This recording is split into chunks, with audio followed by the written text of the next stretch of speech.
네, 이번 시간엔 지난 시간에 이어서 재고자산의 평가, 가격 평가에 대해서 알아보도록 하겠습니다. 지난 시간에는 수량 평가, 그래서 감모 얘기를 했었죠. 이제는 가격 평가. 가격 평가에서 중요하신 말은요. 여기 저가법이란 말, 저가법이란 말은 꼭 알고 계셔야 됩니다. 저가법이 뭐냐? 네, 취득가액과 기말시가 12월 31일의 시가 결산할 때 그 금액과 둘이 비교해서 둘 중 낮은 금액으로 평가하는 겁니다. 그걸 저가법이라고 합니다. 밑에 사례를 보시면 처음에 1,000원에 샀습니다. 취득가액. 그러면 장부에 뭐라고 씁니까? 1,000원이라고 쓰겠죠. 그래서 당초 장부가액이 1,000원입니다. 그 다음에 12월 31일 날 됐더니 그 물건이 1,200원짜리가 됐습니다. 그러면 얼마로 장부에 써야 될 거냐는 거예요. 어떻게 쓴다? 취득가액 1,000원이죠? 얘하고 기말시가 둘이 비교해서 둘 중 낮은 금액, 둘 중 낮은 금액이 얼마예요? 1,000원이죠? 그래서 1,000원으로 장부에 씁니다. 그러니까 처음에도 1,000원이었고 지금도 1,000원이죠. 그러니까 숫자를 바꾸지 않죠. 그래서 평가 손실 금액이 없습니다. 그래서 저가법이기 때문에 이런 건 나오지 않는다는 겁니다. 평가이익이란 건 없습니다. 재고자산 평가이익은 인식하지 않는단 말이 평가이익은 무시하는 겁니다. 지금 1,000원에 샀는데 1,200원짜리가 됐으면 200원이 올랐잖아요. 그럼 200원이 평가이익이냐? 평가이익은 하지 않는다는 겁니다. 그래서 회계 처리가 없습니다. 왜 없냐? 처음에도 1,000원이었고 지금도 1,000원이면 되니까 금액을 바꿀 필요가 없죠. 그래서 별도로 회계 처리를 하지 않는 겁니다. 두 번째는 1,000원에 샀습니다. 그럼 장부에 1,000원이라고 쓰겠죠? 기말에 1,000원이 됐습니다. 그러면 처음에도 1,000원이었고 지금도 1,000원이니까 이거는 똑같죠. 그러니까 계속 장부에 1,000원이라고 기재할 겁니다. 그러니까 이건 오르지도 않았고 떨어지도 않았으니까 뭐 평가 손실이 나올 리가 없겠죠. 두 번째 같은 경우는 뭐 거의 물어볼 일이 없겠죠. 변함이 없는 얘기니까. 세 번째 1,000원에 샀습니다. 그럼 장부에 1,000원이라고 쓸 겁니다. 일단은. 그 다음 기말에 900원이 됐습니다. 자, 그러면 저가법에 따라서 취득금액 1,000원과 기말시가 900원 둘이 비교해서 둘 중 낮은 금액이 얼마입니까? 900원이죠. 그래서 장부에 900원으로 써야 됩니다. 그런데 처음에는 장부에 1,000원이라고 기재했었죠. 지금 900원으로 기록을 바꿔야 되니까 100원을 떨어뜨려야 되죠. 그래서 100원이 평가 손실이 되는 겁니다. 예, 저가법 때문에 이런 얘기가 나오는 겁니다. 그래서 회계 처리는 어떻게 되냐? 이때 차변에 뭐라고 하냐면 재고자산 평가 손실 100원, 대변은 재고자산 평가 충당금 100원 이렇게 기재합니다. 여러분한테 회계 처리를 직접 하라고 내는 건 아니기 때문에 이 경우에는 속성을 아시는 게 중요한데 제가 이 밑에 이렇게 썼습니다. 차변 밑에 재고자산 평가 손실의 성격은 매출 원가에 가산되는 겁니다. 그 다음 재고자산 평가 충당금의 성격은 자산에서 빼주는 역할입니다. 자산이 지금 1,000원짜리였는데 900원으로 떨어뜨려야 되죠. 예, 그래서 떨어뜨린 겁니다. 그래서 여러분은 이걸 더 알아두셔야 됩니다. 재고자산 평가 손실은 어떻게 할 거냐? 예, 매출원가에 가산하거나 아니면 재고자산에서 차감한다 이렇게 대답해야 맞는 말이 되는 겁니다. 그래서 이렇게 하는 거기 때문에 제가 여기 밑에 또 써놨는데 회계처를 이렇게 하는 사람도 있습니다. 아래 것처럼. 그런데 이렇게 해도 위에 거랑 똑같은 겁니다. 왜? 재고자산 평가 손실은 사실 성격이 매출 원가고요. 재고자산 평가 충당금은 자산에서 빼주는 거니까 자산을 대변했으면 감소되죠. 그러니까 결론적으로 똑같은 말이 돼서 아래 것처럼 회계 처리하나 위에 것처럼 회계 처리하나 결론적으로는 같은 겁니다. 중요한 건 평가 손실이 발생하면 매출원가에 가산하거나 재고자산에서 차감한다. 그 말을 기억해 두시는 게 더 중요한 얘기입니다. 그 다음 두 번째 가시면 제가 항목별 기준, 예외, 조별 기준 된다고 써놨습니다. 그러니까 항목별 기준이 원칙인데 조별도 됩니다. 단 뭐는 안 된다? 총계 기준은 안 됩니다. 시험엔 총계 기준도 허용한다. 그러면 오답입니다. 밑에 박스에 써놓은 건 이해를 돕기 위해서 써놓은 겁니다. 여러분 뭐 이렇게 이게 시험에 직접 낸다는 게 아니라 예를 들면 남자 신발은 2만 원에 샀습니다. 근데 12월 30일 2만 5천 원이 됐습니다. 그러면 장부에 뭐라고 기재해야 됩니까? 2만 원. 왜 2만 원으로 기재해야 돼요? 둘 중 낮은 금액. 그러면 평가 손실이 없죠. 원래 샀던 금액이 2만 원인데 지금도 2만 원이니까 떨어뜨릴 금액이 없죠. 그 다음 여성용 신발 3만 원에 샀습니다. 지금 2만 7천 원이 됐습니다. 둘 중 낮은 금액 2만 7천 원이죠. 그래서 장부에 2만 7천으로 써야 됩니다. 그럼 처음에 3만 원으로 샀을 때 장부에 3만 원이라고 썼겠죠. 그럼 2만 7천으로 바꿔야 되니까 3천 원을 떨어뜨려야 됩니다. 그래서 3천 원이 평가 손실이 생깁니다. 이런 식으로 알아보는 게 뭐다? 항목별 기준입니다. 남자 신발은 남자 신발대로, 여자 신발은 여자 신발대로, 남자 지갑은 남자 지갑, 여자 지갑은 여자 지갑 이렇게 항목별로 따져보는 것보다 일일이 그걸 항목별 기준이라고 합니다. 조별 기준은요. 비슷한 것끼리 묶는 겁니다. 묶어서 따집니다. 그러면 남자 신발이나 여자 신발은 둘 다 신발이죠. 그러면 신발끼리 묶어서 따집니다. 그럼 신발 사오는데 총 얼마다? 어쨌건 5만 원. 이 신발들이 얼마짜리가 됐어요? 5만 2천 원짜리가 됐죠. 합치면. 그러면 평가 손실은요. 올랐죠. 올랐으면 평가 손실이 나오지 않죠. 그래서 조별 기준으로 하면 평가 손실이 제로입니다. 또 지갑도 합쳐서 따지는 겁니다. 그게 조별 기준입니다. 그러니까 지갑에선 평가 손실이 3천 원이 생기죠. 그러니까 항목별 기준으로 따졌을 땐 전체 평가 손실은 6천 원이 생기지만 조별 기준으로 따질 땐 평가 손실이 전체가 3천 원밖에 안 되죠. 마지막 총계는 어떻게 하냐? 총계는 말 그대로입니다. 전부 다 합치는 겁니다. 전부 다 합치니까 남자 신발, 여자 신발, 남자 지갑, 여자 지갑 총 얼마 주고 사온 거다? 9만 원. 처음에.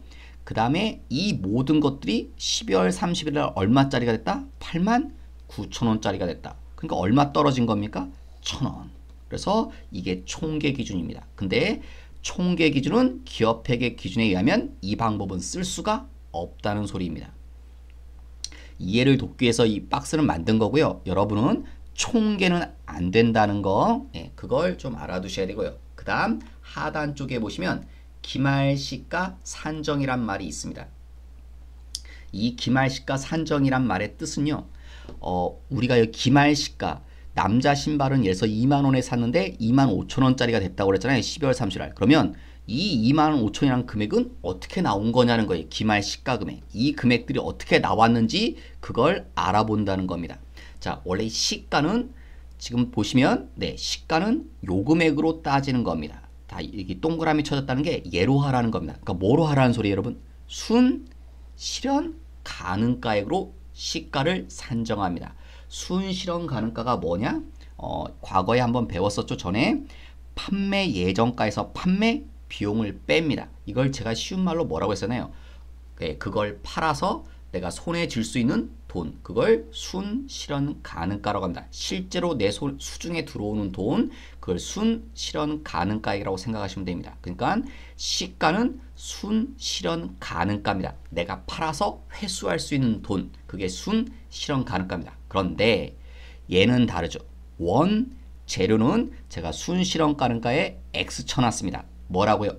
현행 대체 원가다. 그래서 원재료만큼은 시가를 순실현 가능가액으로 하지 않고 현행 대체 원가로 합니다.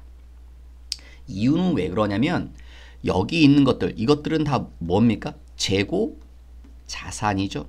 재고 자산이 뭐예요? 내가 이러려고 가지고 있는 거죠. 뭐요? 판매하려고. 판매가 목적입니다. 그래서 이런 자산들은요, 내가 값을 따질 때 팔아서 내 수중에 줄 수 있는 돈, 그 금액들이 중요한 겁니다. 그래서 순실현 가능가가 시가가 하는 게 원칙이라는 겁니다. 그런데 원재료는 왜 아니냐면 원재료는 우리가 팔 수가 없죠. 원재료는 사오면 그걸 만들어서 팔아야 되잖아요. 그래서 원재료는 이 자체가 원재료 자체를 팔 수 있는 게 아니기 때문에 원재료의 시가를 따질 땐 현행 대체 원가 가지고 시가를 따진다는 겁니다. 현행 대체 원가는 뭡니까? 내가 사와야 되는 금액인 거죠. 저걸 지금 사와야 되면 얼마 주고 사올까? 그래서 순실현 가능가액이라는 건요, 이쪽에다 초점을 맞춘 겁니다. 내가 파는 금액에다 초점을 맞춘 거고요. 현행 대체 원가는 쉽게 말하면 여기다 초점을 맞춘 겁니다. 매입가, 얼마에 사올까? 여기에다 초점을 맞춘 겁니다. 원재료는 이 자체를 팔 수 없기 때문에 사오는 금액이 중요한 거고, 나머지 재고 자산들은 팔려고 하는 거니까 파는 금액이 중요한 겁니다. 예. 그래서 시험엔 여러분이 이 용어를 뭐 달달달 하는 것도 중요하지만 이렇게라도 알고 계시면 됩니다. 뭐요? 원재료만큼은 다르다는 거. 시가는 순실현 가능가인데 원재료는 현행 대체 원가가 시가다. 그래서 현행 대체 원가란 말까지 모르셔도 원재료는 순실현 가능가가 시가가 아니라는 거. 그걸 기억하셔야 됩니다. 왜냐면 시험엔 이런 식으로 지문이 나올 확률이 많거든요. 어떤 식으로 지문을 쓸 거냐면 뭐 예를 들어서 뭐 상품 뭐 이렇게 쓰겠죠. 원, 재료, 상품, 제품. 이것은 기말 시가를 순 실현 가능가액으로 한다. 뭐 이렇게 나옵니다. 표현이. 그러면 이 말이 맞냐? 틀리냐? 상품이나 제품은 기말 시가를 순 실현 가능가로 하는 게 맞지만 원재료는 얘네들하고 다르죠. 그러니까 이건 잘못된 표현이 되겠죠. 원재료만큼은 순 실현 가능가로 하지 않는다는 거, 그걸 기억해 두십시오. 그 다음 밑으로 가셔서 자, 다음 장에 보시면 환입. 환입이 뭐냐? 가격이 떨어졌는데요, 다시 상승하는 걸 환입이라고 합니다. 그런데 중요한 건요, 이 환입시킬 때 한도가 있다는 사실, 이걸 기억하셔야 됩니다. 앞에 제가 최초의 장부가를 한도로 한다고 그랬는데 이거라도 기억하십시오. 환입할 땐 한도가 있다는 거. 전액 다 환입한다. 그럼 오답입니다. 한도가 있기 때문에 잘릴 수 있다는 거죠. 그 말이 포인트입니다. 자, 예를 돕기 위해서 자, 19년 5월 10일 날 100만 원에 사왔습니다. 그럼 회계처리 이렇게 하겠죠. 뭐 회계처리는 어렵지 않대. 그러면 장부에 얼마로 기재된 건가요? 지금 100만 원으로 기재된 거죠. 그 다음 12월 31일 날 시가가 90만 원이 됐다.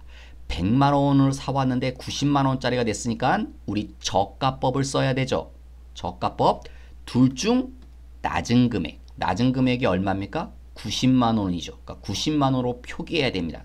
근데 지금 100만 원으로 기재되어 있죠. 그러니까 90만 원, 10만 원을 떨어뜨려야 됩니다. 그래서 회계처리 위에서 봤듯이 차변의 재고산 10만 원, 재고산 평가손 10만 원, 대변의 재고산 평가손은 10만 원에서 10만 원의 가격을 떨어뜨립니다. 그러면 얼마로 기록했다는 소리예요? 이제 90만 원으로 기록이 바뀐 거죠. 회계처리를 저렇게 해서. 그 다음에 연도가 지납니다. 몇 년? 2020년 12월 31일. 여러분, 평가는 결산. 매년 하는 겁니다. 결산 때마다. 네, 근데 가격이 얼마 됐대요? 올랐나 봐요. 120만 원으로. 그러면 자, 이게 환입분계입니다.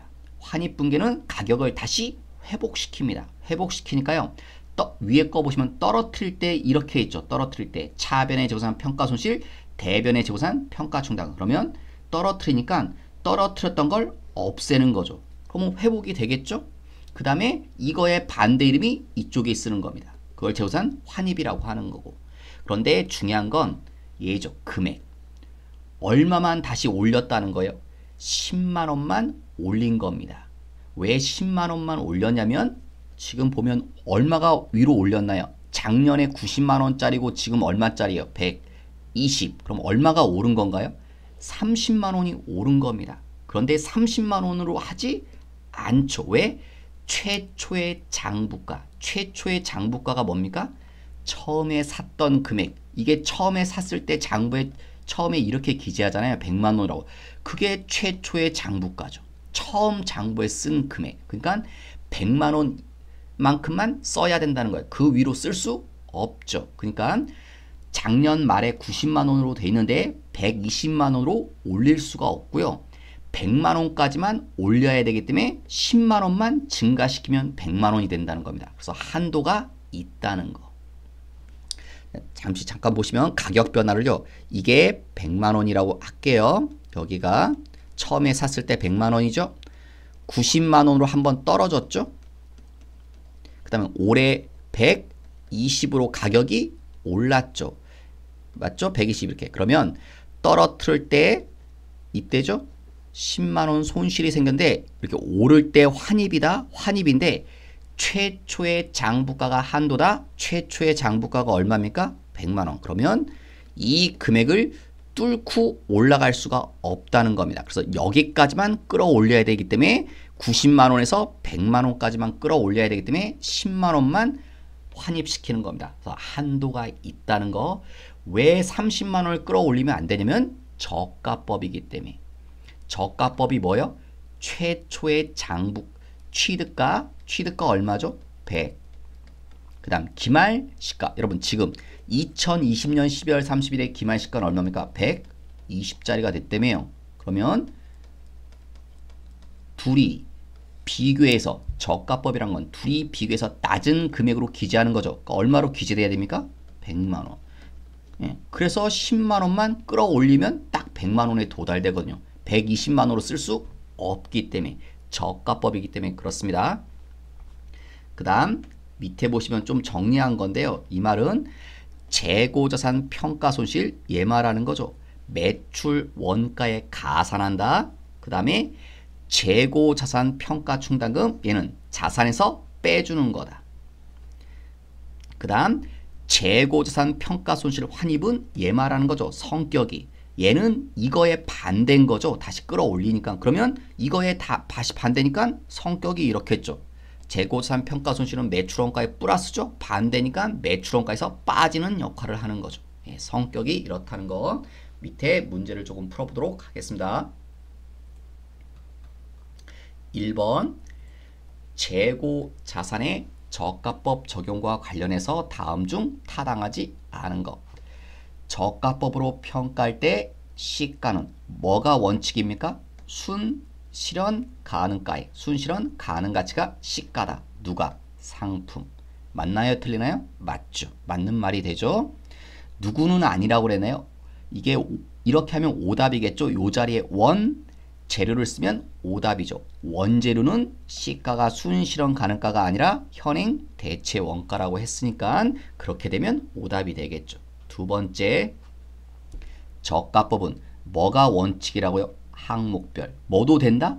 조별도 된다. 근데 누구는 안 된다? 총계 기준은 이건 안 된다고 그랬죠. 총계 기준은. 그 다음에 시가는 네, 매 회계기말 결산 때마다 12월 31일 때마다 네, 하셔야 됩니다. 그러니까 3번도 맞죠. 4번 재고자산 평가손실은 영업의 비용으로 한다? 틀렸죠? 평가손실은 어떻게 한다고 그랬나요? 매출 원가로 가산하거나 자산에서 차감한다. 재고자산에서 빼줘야 된다. 그러면 맞는 말인데 영업의 비용은 오답이죠. 그래서 4번이 잘못된 말이죠. 두 번째, 저가법을 적용할 때 내용으로 틀린 것. 가격 하락, 떨어졌을 때 차변의 평가, 손실, 대변의 평가, 충당금. 다시 오를 때 반대죠. 그래서 충당금 반대, 얘도 반대. 근데 이걸 환입이라고 했죠. 그 다음 평가 충당금 환입은 영업의 수익이다. 아니었죠. 이게 성격이 뭐라고요? 매출 원가의 가산. 그럼 이거의 반대니까 평가 충당금 환입은 매출 원가에서 차감하는 성격이죠. 영업의 수익이 아니라 매출 원가에서 빼주는 이런 역할을 담당하죠. 3번이 잘못됐죠. 그 다음 재고자산 평가 충당은 자산에서 차감하는 형식으로 기재한다. 맞는 말이 되겠네요. 그래서 2번의 정답은 3번이 될 것입니다. 이 저가법은요, 내용이 좀 어렵습니다. 조금 처음 하실 땐. 그리고 얘는 시험에 출제되는 빈도가 좀 낮습니다. 얘보다는요, 지난 시간에 했던 가격, 수량 평가, 감모 손실이 있었죠. 그게 더 중요합니다. 그래서 지난 시간에 했던 간모 손실은 꼭 하셔야 됩니다. 그래서 요 내용은 조금 어려울 수 있기 때문에 하기 조금 처음에 접근하시기 힘들면 이거라도 기억해 두셔야 됩니다. 단 저가법이라는 말, 저가법이 뭔지 아셔야 된다는 거, 이거는 꼭 기억하시기 바랍니다, 여러분. 그 다음에 뭐는 안 된다, 총계는 안 된다는 거. 그 다음 이거 기억하십시오. 뭐요? 매출원 평가 손실은 성격이보다 매출원가에 가산하거나 자산에서 빼줘야 된다. 그거. 그 다음 마지막 하나로 시가를 따질 땐 뭐가 있다? 원재료는 순실현 가능가가 시가가 아니시라는 거. 현행 대체 원가를 시가로 한다고 그랬죠. 순실현 가능가가 아니라 원재료만큼은 다른 애들하고 다르다. 그 다음 환입시킬 때는 뭐가 있다? 잘 모르겠지만 한도라는 게 있다. 그래서 전액 무조건 다 환입시키는 거 아니다. 요 정도라도 좀 정리를 해 두시기 바랍니다. 네, 오늘은 여기서 마치도록 하겠습니다.